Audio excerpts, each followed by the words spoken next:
क्या बिना एक भी सोल्जर भेजे, बिना एक भी मिसाइल चलाए किसी कंट्री को इकोनॉमिकली प्रेशर में लाया जा सकता है? आज हम समझेंगे कि इकोनॉमिक सेंसेशन एक्चुअली कैसे काम करता है। आज की ग्लोबल पॉलिटिक्स में पावर सिर्फ स्ट्रेंथ से डिफाइन नहीं होती। रियल पावर कभी कभी फाइनेंशियल सिस्टम्स, बैंकिंग नेटवर्क्स और ट्रेड रूट्स के थ्रू एक्सरसाइज की जाती है। इसी इनविजिबल प्रेशर को कहते हैं इकोनॉमिक सेंसेशन। जब न्यूज सुनते हैं कि किसी कंट्री पर सेंसेशन लग गया, तो असल में क्या होता है? क्या ट्रेड कंप्लीटली बंद हो जाता है? क्या बैंकिंग सिस्टम डिस्कनेक्ट हो जाता है? या ये सिर्फ एक पॉलिटिकल वार्निंग होती है? सेंसेशंस असल में इकोनॉमिक रिस्ट्रिक्शन होती है। एक कंट्री या group of countries target country के trade, financial transactions, technology imports या ग्लोबल बैंकिंग एक्सेस को लिमिट कर देते हैं। ये डायरेक्ट वॉर नहीं होता, लेकिन इकोनॉमिक पर सस्टेन प्रेशर क्रिएट करता है। ग्लोबल इकोनॉमी इंटरकनेक्टेड है। ज्यादातर इंटरनेशनल ट्रेड यूएस डॉलर में सेटल होता है। International payment global banking network के थ्रू प्रोसेस होती है। अगर किसी कंट्री को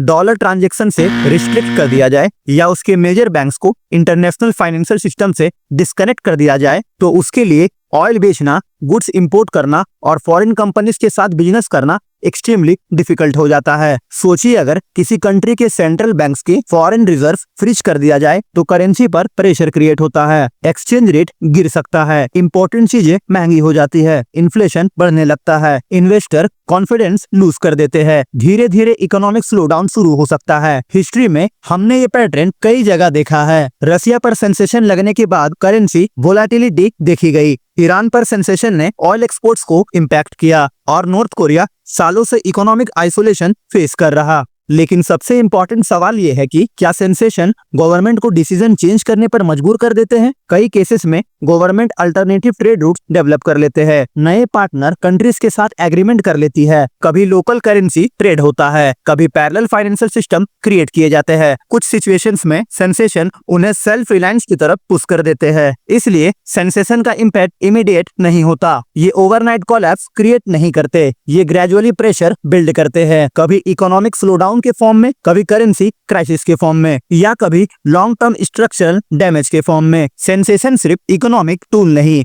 बल्कि पॉलिटिकल सिग्नल भी होते हैं। ये इंटरनेशनल कम्युनिटी का मैसेज होता है कि किसी एक्शन को एक्सेप्ट नहीं किया जा रहा। कभी कभी ये सिंबॉलिक पावर प्रोजेक्शन भी होता है। इसी वजह से सेंसेशन को मॉडर्न जियोपॉलिटिकल स्ट्रेटजी का साइलेंट इंस्ट्रूमेंट कहा जाता है। विजिबल डिस्ट्रक्शन नहीं, लेकिन डीप फाइनेंशियल प्रेशर है। अब सवाल ये है, क्या सेंसेशन इफेक्टिव स्ट्रेटजी है? हिस्ट्री मिक्स रिजल्ट दिखाती है। कुछ जगह लिमिटेड सक्सेस, कुछ जगह लॉन्ग टर्म इकोनॉमिक डैमेज और कुछ केसेस में पॉलिसी चेंज। आउटकम डिपेंड करता है ग्लोबल सपोर्ट, इन्फोर्समेंट स्ट्रेंथ और टारगेट कंट्री के इकोनॉमिक रिसाइलेंस पर। शायद सेंसेशन का पावर इमीडिएट रिजल्ट में नहीं, बल्कि लॉन्ग टर्म स्ट्रेटेजिक प्रेशर में होता है। आपको क्या लगता है, इकोनॉमिक सेंसेशन सच में सॉल्यूशन होते हैं या सिर्फ पॉलिटिकल प्रेशर का तरीका? कमेंट में बताना। तो वीडियो पसंद आया हो तो लाइक करना, चैनल पर नए हो तो सब्सक्राइब करना। मैं हूं टेंस, मिलता हूं नेक्स्ट वीडियो में। Till then stay curious and stay hungry.